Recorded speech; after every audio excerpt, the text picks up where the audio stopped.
전투복, 침낭 등 안 좋은 추억으로 남은 물품들, 보급품은 왜 구린지 아시나요?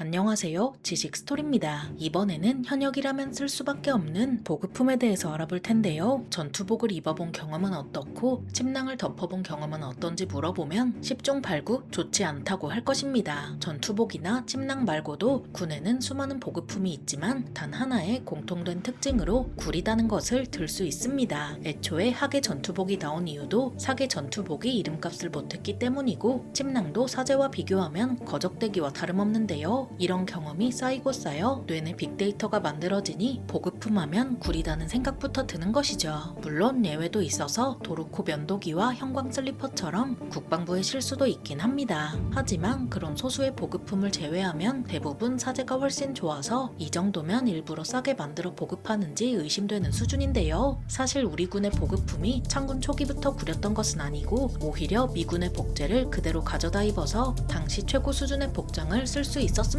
그러다 전쟁이 끝나고 경제가 어느 정도 성장한 1960년대부터 우리 군은 군용품을 국산화해 나갔는데 그 시작은 군복이었습니다. 1967년 대통령령으로 군인 복제령을 제정해 소재와 디자인 등을 개선해 나갔으며 1960년대 중반 주베트남 미군 군복 생산 사업을 국내 기업이 따내면서 군복의 품질이 전반적으로 향상됐습니다. 계속 이랬다면 품질 문제가 없어야겠지만 가장 최근 사업에서 생긴 논란을 쭉 거슬러 올라가면 원인을 찾아볼 수 있는데요. 바로 2025년 하반기부터 야전부대에 보급하기 시작한 전투 피복 체계 품질 개선 사업이죠. 이 사업은 육군에서 보급하는 깔깔이, 야상 등 8종의 겉옷을 성능을 높인 4종으로 바꾸는 것으로 올해 450억 원, 내년에는 1200억 원 정도가 드는 사업입니다. 그런데 최근 입찰을 위해 공급업체들이 충족해야 하는 성능 시험 기준을 두고 업체들 사이에서 불만이 폭주했습니다. 그 이유는 육군에서 쓰지 않는 해충 방지제 디트가 닿았을 경우 제품이 손상되는지를 따지기로 했기 때문인데요. 여기에 물기에 젖은 상태에서 피복을 오랫동안 접어뒀을 경우 습기가 차단되는지 확인하는 기준을 미군보다 14배나 강하게 적용했죠. 업계에서 이 같은 기준을 만족하는 제품은 고어텍스 정도밖에 없다고 보고 있어서 특정 업체만 독점적으로 입찰이 가능하게 한 구조라며 불만이 폭주하는 것이었습니다. 육군이 이렇게까지 기준을 높이는 이유는 군 피복류는 원래 방사청이 조달했지만 조달청으로 조달 업무가 이관되면서 곳곳에서 허점이 많이 드러나고 있기 때문인데요. 이런 상황에서 최저단가 입찰제까지 도입되면서 마진을 남기기 위해 가격 후려치기가 흔해지고 말았죠. 엎친 데 덮친 격으로 코로나 사태 이후로 군납하지 않던 중소업체들까지 입찰에 끼어들면서 군납 시장은 그야말로 춘추전국 시대가 되어버렸습니다. 경쟁이 심해진 것도 문제지만 무엇보다 가장 큰 문제는 군 피복류가 별도의 군 관련 검사관에 의한 현장 검사 없이 계약업체가 자체적으로 준비한 공인시험기관 전 항목 합격 성적서만 제출하면 납품할 수 있다는 건데요. 즉 마음만 먹으면 공인시험기관 성적서를 준비해 납품하는 것이 가능하다는 이야기입니다. 이로 인해 공인시험기관 의뢰용 자재를 따로 준비해서 일단 합격시키고 본 공정에서는 품질과 성능이 떨어지는 저가의 자재를 전량 또는 일정 비율 섞어서 분납하는 사례도 있죠. 이런 일부 업체들의 불공정 행위로 인해 정상적인 업체들은 저가의 불공정 업체들과의 가격 경쟁에서 밀려나고 말았습니다. 이 이야기는 이미 2020년에 나왔던 이야기인 만큼 육군도 각심했는지 2025년 전투 피복체계 품질 개선 사업에서는 논란이 될 정도로 기준을 확 높여버렸는데요. 보급품이 구리면 그 손해가 장병들에게 돌아가고 결과적으로 군 전력 손실로 이어질 수밖에 없습니다. 그런 만큼 앞으로는 현역 장병들이 사용하는 보급품의 품질이 예비역 선배들이 부러워할 정도가 되면 좋겠습니다. 미우나 고우나 써야 하는 보급품, 이런 보급품은 왜 구린지 알아봤는데요. 영상이 유익하셨다면 구독과 좋아요 부탁드립니다. 감사합니다. 지식스토리였습니다.